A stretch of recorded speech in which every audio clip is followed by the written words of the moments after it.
Each reader tonight will introduce the following reader, and it's my pleasure to introduce Les Gottesman with an introduction written by Tom Committa. Poet-artist Kurt Schwitters once wrote, "What is art? You know as well as I do. It is nothing more than rhythm." With our first poet tonight, we experience this rhythm in its honest and dynamic array. Les Gottesman understands rhythm as far more than simply beat, measure, image, and montage. For Les, rhythm is always a plural word, a texture of the relations between parts of the poem body. Here we find the rhythms of perception and thought made present, even physical, their holes and knots compressing and gaping, their patters, and hiccups in flux. We might read Les Gottesman's work as the writing of the thinking body, two things often separated, but here very much a unit and motion. The thinking body maneuvering before itself and before the immense, abstract, local, and global bodies that daily impose themselves upon it. While most would see the disaster that is these bodies as a dead end, inhibitor, Les writes again against and through these inhabitants into a possibility, as though thought and feeling in rhythmic motion and play, opening space between the ticks of the clock, palpitations, and lags. It is with great pleasure that I introduce you to Les Gottesman.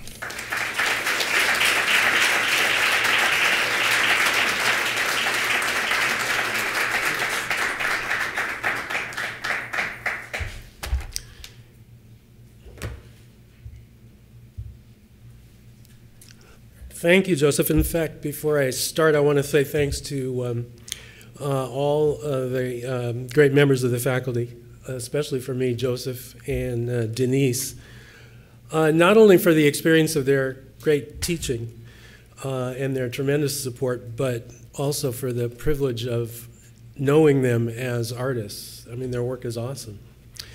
And thanks to all my classmates who've let me know what I could and couldn't get away with, poetically speaking. Yes. So here's actually my latest poem. It was written this week. It's called Collectively Falling. Derivative modern, you're the lunch in my alcohol, arguing about the Constitution while global warming thaws the blob.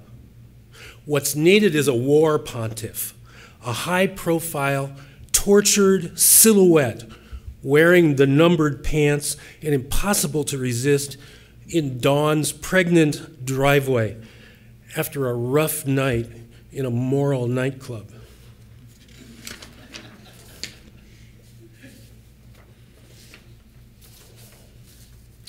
This next one is called Night of the Living Emily Dickinson. This has to do with my one-night stand with Emily Dickinson. It's not in the biographies. Night of the Living Emily Dickinson.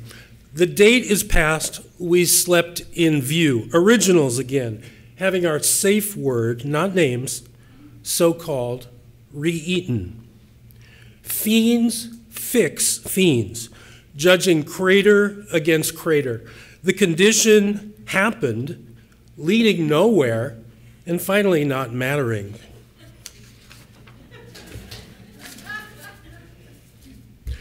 This is called Canada. Cold is the breeze of concussion.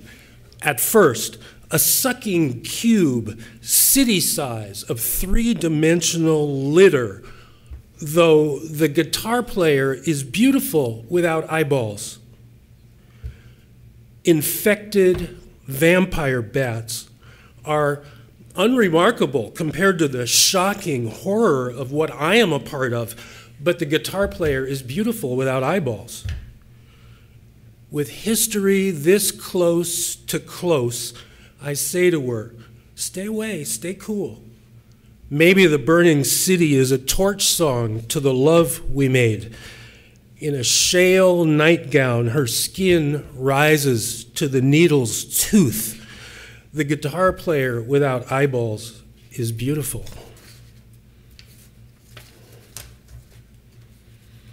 Okay, that concludes the goth section of my readings.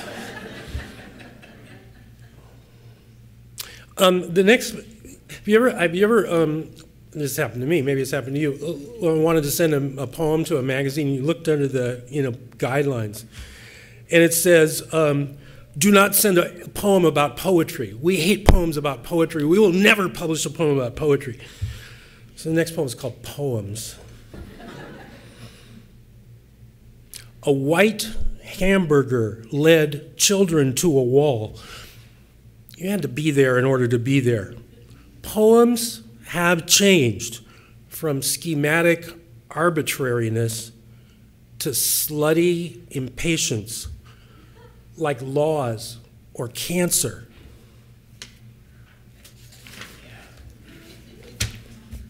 Okay, time for a love poem.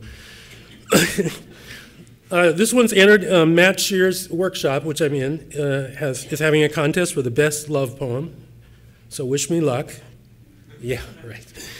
It's called Good Night. Item from Utopia, be mine. Your sweet mouth himself, wrong and right. In delicate paradox, I never got. Among higher chairs, what good milligrams. A spantial of genius in love, and a wafer-thin pulse going dark. This is called Blue Bed.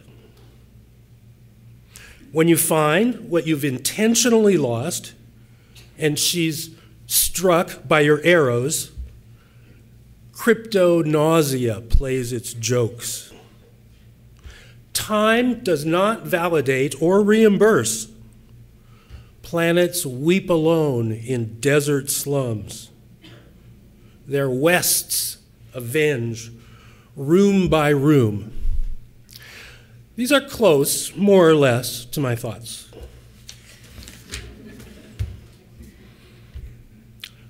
Trilobite.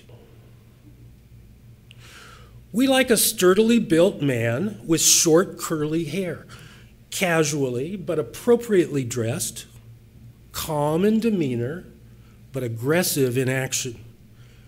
In him we breathe the last interviews with our children.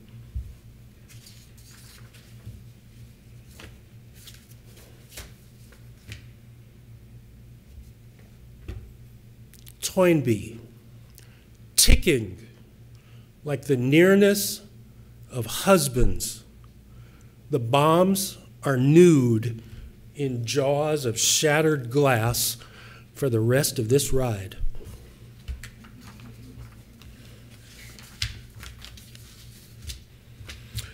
It's called Shakespeare's Vehicle. I'm not out of you, Shakespeare's Vehicle. Understated panic. Not the same person, but the same motel, and nowhere's unguent light. What is she reading?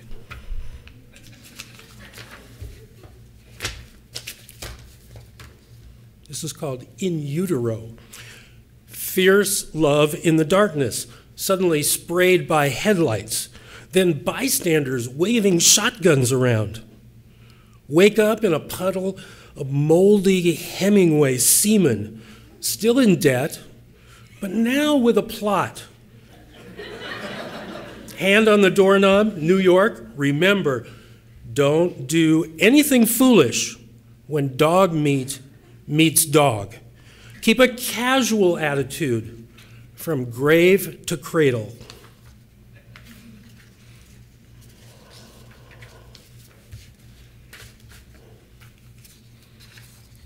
Okay, I got two more poems, a little bit longer, but not really very long. This one's called Captive's Backlit. Lay down your choices of world. Lay down. The long and last slaughter begins in the heart of Texas. Very Alamo. Lay down. Oil is the dangling mouth that ripped the head off Mabel. The Reich is best regulated with detonated sleep. Many massaged feet thank you for what you are doing that you don't know about yet. Oil or women, whatever it is you have sent, will not be returned to you. but will pay forward the advances in paw and claw that drag you burning behind.